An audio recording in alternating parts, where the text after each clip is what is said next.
在娱乐行业这个高速更替、竞争近乎残酷的环境中，所谓长红从来不是偶然，而是一种极为稀缺的能力。谭松韵之所以能够在众多演员中持续被观众记住，并非依赖单一爆款，而是建立在长期稳定输出之上的信任资产。2026年3月，他主演的My Mountain and Sea 上线黄金档后迅速登顶同档收视，这不仅是一次简单的成功，更像是一种验证机制，证明他依旧具备带动市场的能力。观众愿意为他停留，平台愿意为他压注，导演愿意为他定制角色，这背后是多年积累的结果。更重要的是，他的成功并非依附某一类型或固定受众，而是跨年龄层、跨题材的普遍认可。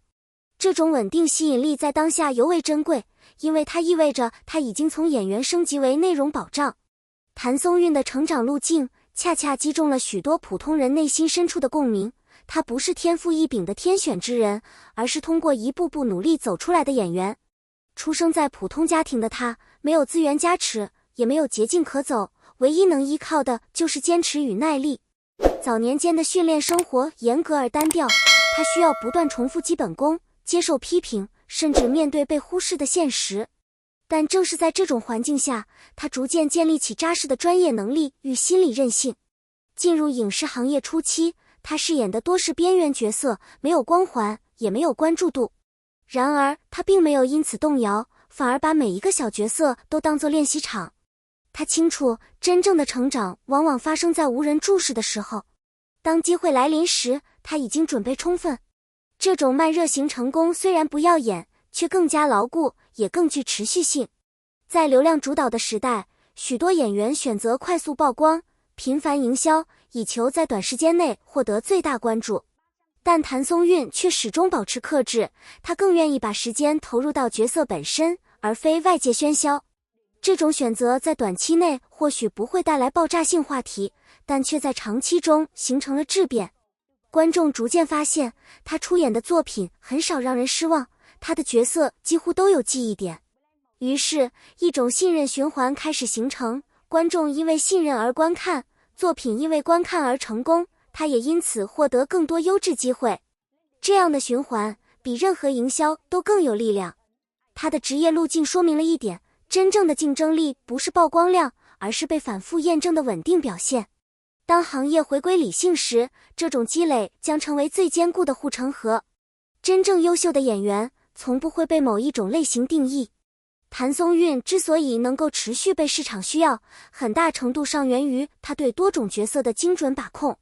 从 The Best of Us 中自然灵动的青春气息，到 Under the Power 中复杂克制的情绪表达，再到 Go Ahead 中细腻真实的家庭情感，他不断在不同维度中切换。更关键的是，他并不是简单换造型，而是从人物内核出发去塑造角色。他会理解人物的动机、成长背景与情感逻辑，从而让角色拥有生命力。这种能力让他摆脱了类型演员的限制，也让观众始终保持新鲜感。每一次出现都像是认识一个全新的人，而不是重复同一个模板。对于已经拥有稳定观众基础的演员来说，最安全的选择往往是重复成功。但谭松韵却反其道而行之，他不断主动跳出舒适区。我的山海中的角色设定与他以往形象存在明显差异，无论是性格层次还是情绪张力，都更具挑战性。这种转型伴随着风险，观众可能不适应，市场可能不买账，但他依然选择尝试，因为他清楚，如果一直停留在熟悉领域，终将被替代。真正的成长必须建立在不确定之上。他用行动证明，一个演员的价值不在于被记住，而在于不断被重新认识。这种持续更新自我的能力，是他长期保持竞争力的关键。在表演艺术中，真实往往比技巧更难达到。谭松韵的优势正是在于他能够让观众忘记表演本身。他的情绪处理极其细腻，不刻意，不夸张，却总能精准击中观众内心。他擅长利用细节、微妙的眼神变化、语气的轻微起伏、节奏的控制来传递复杂情感。这种方式更接近真实生活，因此更具感染力。观众在观看他的作品时，很少产生距离感，反而更容易带入角色。这种无痕表演并非偶然，而是长期观察生活与反复打磨的结果。它让人相信角色是真实存在的，而不是被设计出来的。这种能力是演员最核心也最难复制的价值。在当今娱乐产业高度商业化、资本高度介入的环境下，一个演员的价值早已不仅体现在演技本身，更体现在可控性与稳定性。谭松韵之所以能够在竞争中长期占据一席之地，核心原因之一正是他所建立起来的高信任标签。这种信任并不是通过一次成功塑造的，而是在漫长时间里通过一次次选择、一次次克制累积而成。他极少参与无意义的曝光，不依赖炒作维持热度，而是把注意力集中在作品与角色上。这样的策略使他在观众心中逐渐形成一种出现即安心的心理预期。从行业角度来看，这种稳定性几乎等同于降低风险。在影视项目动辄投入巨大的背景下，任何不确定因素都可能带来连锁反应。而谭松韵的存在就像一块稳定器，让制片方在选角时更加放心。他不会因为负面新闻影响项目推进，也不会因为情绪波动影响拍摄效率。这种职业素养在无形中为他赢得了更多优质资源。更深层次来看，这种信任感甚至会反向影响观众的观看决策。当观众面对大量选择时，一个稳定可靠的名字往往会成为他们点击播放的理由。也就是说，他不仅是演员，更是一种品质背书。在这个充满不确定性的行业里，谭松韵用自律与清醒构建起一道独特的护城河，而这正是他能够持续被需要的重要原因。如果说短期成功依赖机会，那么长期稳定则必然源于选择。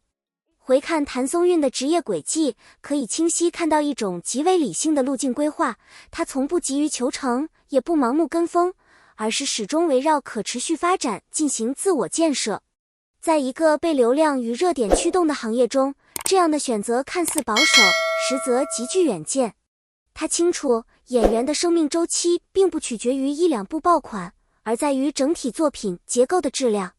因此，他在接戏时更看重角色空间与剧本完成度，而非单纯的曝光机会。这种判断使他能够避免被快消内容消耗，也让他的作品更具留存价值。随着时间推移，这些作品不断叠加，形成一种稳固的口碑资产。更值得关注的是，他对节奏的把控。他不会因为短暂热度而过度曝光，也不会因为市场变化而频繁转型。相反，他始终保持一种相对稳定的输出频率，让观众既不会遗忘他，也不会产生审美疲劳。这种平衡感是许多演员难以掌握的关键能力。从更宏观的角度来看，谭松韵的成功其实传递出一个重要信号：在高度浮躁的环境中，坚持长期主义反而是一种更高级的竞争策略。他用近20年的实践证明，真正能够走得远的人，往往不是跑得最快的，而是始终走在正确方向上的那一类人。而这种清醒与定力，正是他能够持续发光的根本原因。